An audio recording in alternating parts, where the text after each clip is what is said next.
আল্লাহ বলতেছেন ওয়াইজা সালাকা ইবাদি, ও আমার নবী প্রশ্ন তো আমার বান্দারা আমার ব্যাপারে করেছে, এবার আপনার জবাবের কোনো দরকার নাই, প্রশ্ন আমার ব্যাপারে আমি নিজে জবাব দিয়ে দেই। ফা ইন্নী কারীব, ও বান্দা আমার ব্যাপারে প্রশ্ন করেছিস, জবাব আমি দেই, আমি তোর সবচাইতে বেশি নিকটে। সুবহানাল্লাহ, কত নিকটে?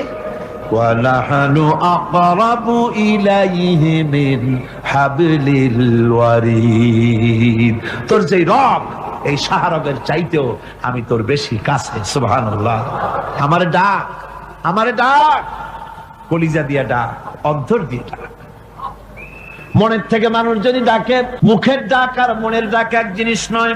দিল সে জুবাত নিকলতি হ্যায়, असर रखती है पर नहीं मगर ताकते परवाज रखती है।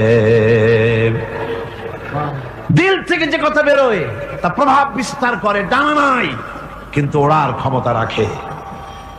মনের কথাই ভিন্ন, মন থেকে, দিল থেকে, কলিজা থেকে, অন্তরের গভীর কন্দর থেকে মুহাব্বতের সাথে কেউ যদি একবার বলে আল্লাহ, আল্লাহ রাব্বুল আলামিন বলেন অন্তরের অন্তঃস্থল থেকে একটি বার যদি বান্দা বলেন আল্লাহ, আল্লাহ বলেন 70 বার সাড়া দিয়া জিজ্ঞেস করি বান্দা কি চাও, আমি তোমার কাছে আছি। সুবহানাল্লাহ, আমি তোর একদম কাছে, কি চাস বল, বল আমার কাছে।